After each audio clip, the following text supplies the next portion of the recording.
So, we need to go somewhere now. Yeah, this way. Experience. And to do my up close killer whale tour. Today is the day of killer whales. So we've got to go to the One Ocean Stadium, Aisle E, ready for the up close. So while we wait, we'll look around the shop. Yeah. Okay, but you're gonna be right next to their environment, so at any time they could splash on their own. You just might get on your own, and it's gonna be what it is. Okay, so hopefully we're all okay with that. Now, if you are wanting to get wet, we can totally accommodate that too. All right, we can just gotta let us know. And that's the other thing is, if there's anything you guys want during this tour, if there's any questions you guys have specifically. If there's a picture you guys saw and you want to recreate it, or if you want a picture specifically, let the trainers you're with know, or let myself know, and we will do everything we can do to get that for you guys, okay? This is your time. We want you guys to get it what you want out of this, okay? We can't guarantee everything, but we will do anything we can do with what we can work with, okay? Also, with that being said, you guys may get the chance to feed one of the whales today. We can't guarantee it again because we kind of go off with the whales they're kind of gelling with and kind of grooving with us, and every interaction is very different. But we always try to give that opportunity if the opportunity presents itself. So if you get the chance, we just ask that you keep everything of ours on our side of the glass, and that includes our hands. So you just take that fish that the trainers will give you, you're gonna lift it up over your head. That's gonna be your basketball. You're just gonna take it up. They're gonna open their mouth. That's your basket. You're gonna make a swish. You're not gonna miss, and then they're gonna eat it. If you do miss, like I do all the time, don't worry, they will find it. Okay.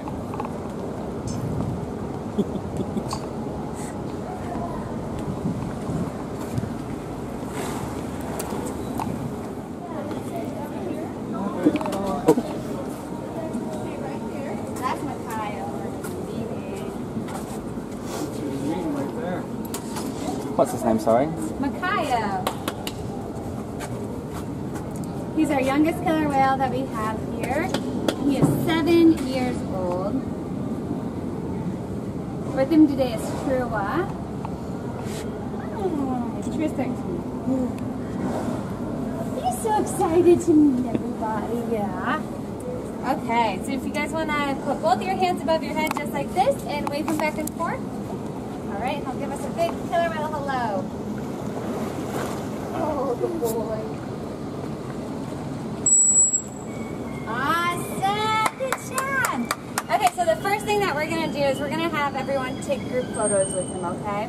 And then everyone will be able to do a group behavior and feed him. Awesome.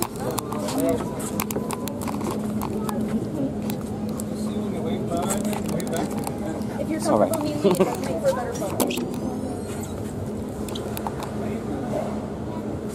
Awesome. Okay. Yeah, if you guys want to kneel down. Awesome. Good job. There it goes. All right. And smile at the camera. Awesome. Shake it for them. Oh, yeah. Good job.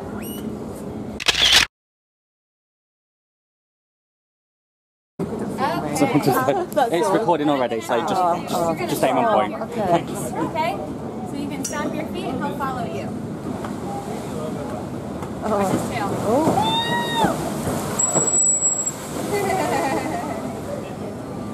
Okay. And now you can sit down next to him. I know. Usually the squirt's where it's at. There you go. Oh, that's his exhale. Can't ask him not to breathe. Woohoo! Oh my gosh, he is being super cute. You're being so cute. What are you doing? He's staring right at you. You see that eye? What a good boy. All right, here you go.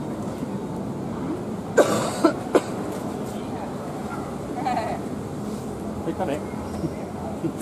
Okay, you ready? Yeah. Okay, so I'm going to have you ask for a few vocalizations. So the first one, you're going to go just like this towards him, okay?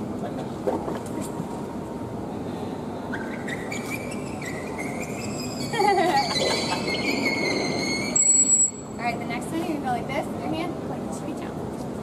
So like this. There you go. Awesome, that was great. Here, you can feed him for that, and then I'll take your photo. That was really good. Good boy. Alright, if you want to bend right next to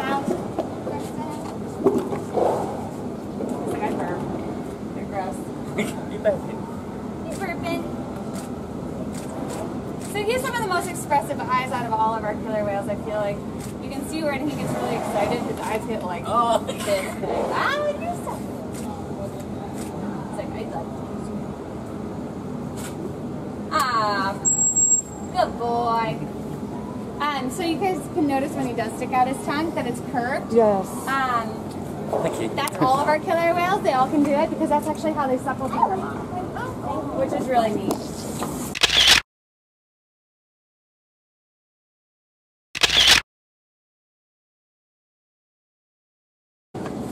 So, come on. 2 and 1. You can put your hands up. Yay. There you go. Very good. That was awesome. You can feed them for that. That was really great.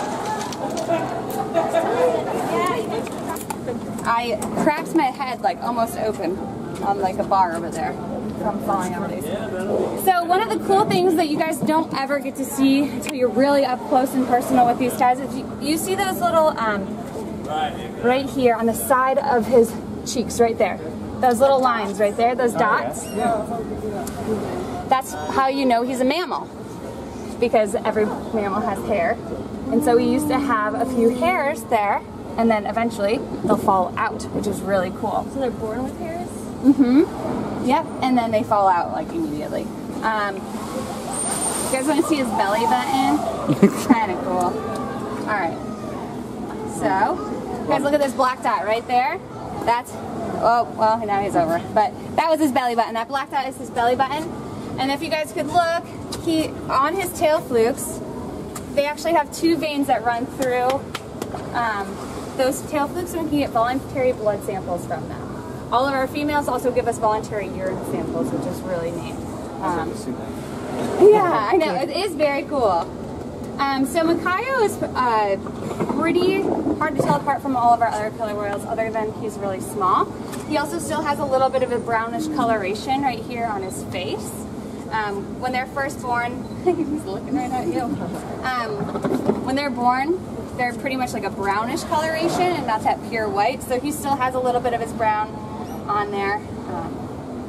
But yeah, and then his sister has like 3 streaks in her eye patch. And he's got sort of a few streaks right here, but not nearly as deep. Awesome. He's also going to wave his tail flukes. Up there. Bye. See you later. Thank you guys so much for joining us. It was awesome. All right, what's going to happen here? Trua and Makayo, looks like they're both going to slide up here. Here they come. So for those of you that didn't have, this is Makayo on the left, and that's Trua on the right. They're both boys.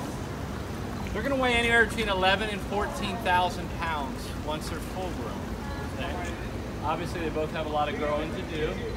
Trua on the right is about half the size he's going to be. Okay, so he's going to be about the size of a school bus. How old is he? Trua, he's 12.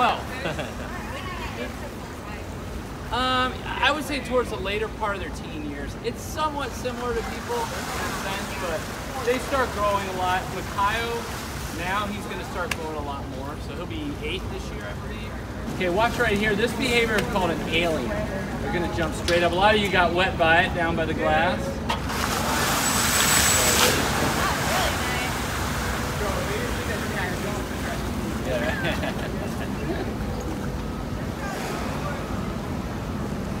Yeah, so these guys, these two, this is what we call a little boys club here. These two are both boys, so they have their little boys club. They get along really well. They have a lot of fun. Questions? Sorry, what's that? Do they ever fight like brothers? Sure, why not? Yeah, they're just like people sometimes, or family. If we get annoyed of one another, we let each other know about it. These guys from time to time will. The word fight is, I mean, they get into quarrels. How about that? But it's pretty quickly they figure it out. Sometimes they just need a break. Just like people, right? What were you saying? Can they all be in the same pool together? Absolutely. So we have 6 whales. They all live together. Okay, but we also break it up into different social groupings as well. So right now we're not breeding our killer whales. So some of our females are coming into cycle. So that way, so during that kind of time, we somewhat limit that access, so we don't have any breeding. Is that why they were But they all do. They all do live together. Yeah. So we have. She asked, "Did you guys come to the first show? You might have seen me talking, right?" Yeah. So all our 4 females, they're living together now, and they're all starting to come into their cycles together. So that's when things get a lot of fun. You know, have a lot of fun with that. But yeah, so the females will all go through their cycles, and all 6 of them do live together. So that's kind of. Any other questions? No? All right. I hope everybody had fun. It's great. It's cool, wasn't it? I've been here. I've been with SeaWorld for 15 years. We've done this tour probably close to a year now, maybe a little less. But we've never really, like, in my time here, we've never had an experience for a guest like that. To get down to the glass, to actually feed them. Back in the day, we used to have guests in the shows. Times have changed a little bit, but as far as being close to the killer whales and being able to do behaviors with them, this is really a cool experience. So we hope you guys did enjoy it. Yeah, it's You're gonna learn a little bit, huh? If you haven't, if you're watching now here, we're actually doing measurements on the killer whales. Right now we're doing a research study. Okay, so we have researchers and scientists who are studying these animals out in the wild, obviously, and they're having a lot of challenges with food supply. Okay, we're seeing a lot more, a lot of the footage they're capturing, a lot of the whales are a lot skinnier out in the wild because they're not getting that food source. You'll hear a lot of people say, oh, well, these animals swim hundreds of miles a day, blah, blah. But that's because they're searching for food. Their food source is so depleted that they're having to travel more and more. So obviously less food, more energy expelled. Pioneer, we're not getting those calories. So what we're doing now is we will actually, it's called the Blubber Study, but we're measuring all aspects of our killer whales. And what they do is we give this data to the researchers who study it, and they're able to kind of compare. What's that? Not yet, no, but unfortunately it's going to trend that way, or it is trending that way, because there's a pod up in the Pacific Northwest that's really suffering from lack of food. Is it human fish consumption? A lot of it is human, yes. A lot of it is pollution and toxins, because what's happening is when these fish live in toxic waters, right, the whales are consuming these fish, which then bring those toxins into the killer whale's body, then gives it to their offspring if they're pregnant.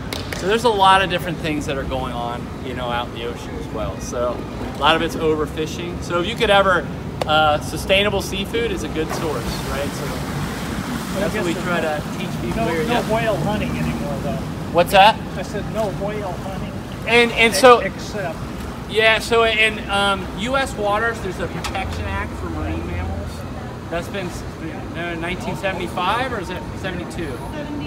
Yeah, 72.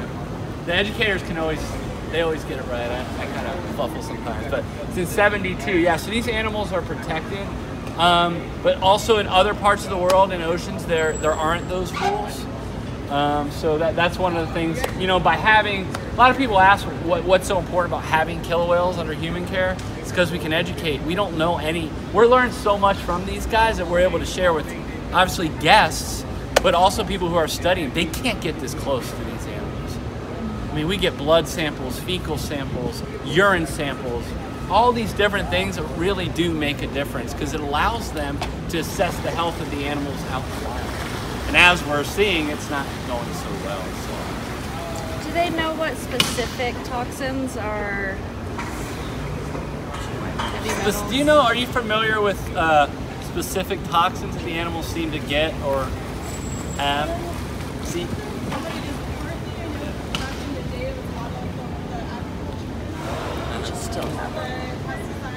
See, if you can stump an educator, That's good. still You got a good question. PCBs. PCBs, yeah. Polychlorinated bicarbonate. Arsenic. All right. Any other questions? A lot of people ask when we get in the water with the whales. We still swim with the whales. Okay, we don't do it in shows anymore, obviously, you've seen the show. But we still get in to maintain their comfortability with us if we were to fall in. but also to maintain our relationships with them. It's all part of it. Also for healthcare reasons as well, the animals are comfortable with us getting them, and if we have to manipulate them a certain way to care for them, that's also very important. So all those little things we still get in with them, just not during our shows. Do you ever drain the pool to clean it? Do we ever drain the pool? To clean it. Yeah, well, we actually have a whole water quality department of scuba divers that come in and clean the pools. But we do dive them as well from time to time. So every morning, so our facility here has 7 different pools. So every morning the divers come down and they clean a different pool every day. Yep. So they're here every morning to make sure it's clean. Yeah. Yeah. That I enjoy the most? Well, you know, like I said, I've been here kind of a long time. But what's neat about it is it's really, honestly, it's never the same day twice. Never the same day twice for us, never the same day twice for the whales. So that's what's really kind of cool about this job is we always come in trying to be variable and create a different environment for the whales every day. Now that may consist of, like, I'll give you an example. After a show, you might see all the whales in 2 pools. Maybe after the next show they have all 7. Or when they go to sleep they have 4, or they have 3, 2. So all that kind of variability, we do different play times. So I mean, obviously the favorite part of it is like I'm fortunate enough to be hands-on with them and I'm able to build a relationship with them, just like you have pets at home. Because they all have likes and dislikes that you learn. Just like if you have dogs at home, they might like one treat, but they might not like the other. For example, Kayla, one of the other whales, she loves ice. They can pour buckets of ice in, she loves it. Katina, she can't stand it. So it's really cool, and I can share some fun stories. Like Katina's our oldest whale, she's 42 years old. But what's cool is, like, I've known her a long time, but if you're like a new trainer coming in, she might, like, I don't know who you are, who are you? You know, so she'll discriminate against people too, just like dogs or cats would. Like, I don't really know you too well, I'm gonna stick with them.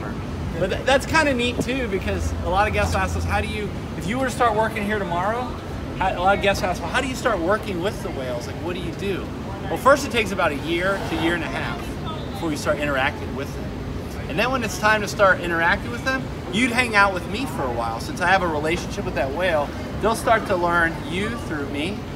And then I'll start stepping out of the way a little bit. And then you start building your own relationship. Does that make sense? It takes quite a while for them to warm to you then. What's that? It takes quite a while for them to warm to you then. Sure. And it takes a lot of learning. It's not just, you know, you guys went up there, but you guys gave them different hand signals and stuff. But that's because through us, they trust and have a relationship with us, so they're understanding that we're all working together. Does that make sense? Yeah, so, yeah, that's really cool. Yeah, like I said, every day is different, and learning the different personalities of the whales and characteristics is really cool. How long do they sleep for 24 hours? Okay, so these guys do a lot more resting. They're more resters. You guys might be familiar, like dolphins, they rest half of their brain, right? So very similar. So these animals are more resters. Okay, they're not going to go into deep sleep like you and I do, because they need to be conscious to breathe. Make sense? All right, they're pulling the hook on me. Okay. It's nice to meet everybody. Thank you so much for coming. Hope you had fun and you learned some things, okay? Thank you guys. You're welcome.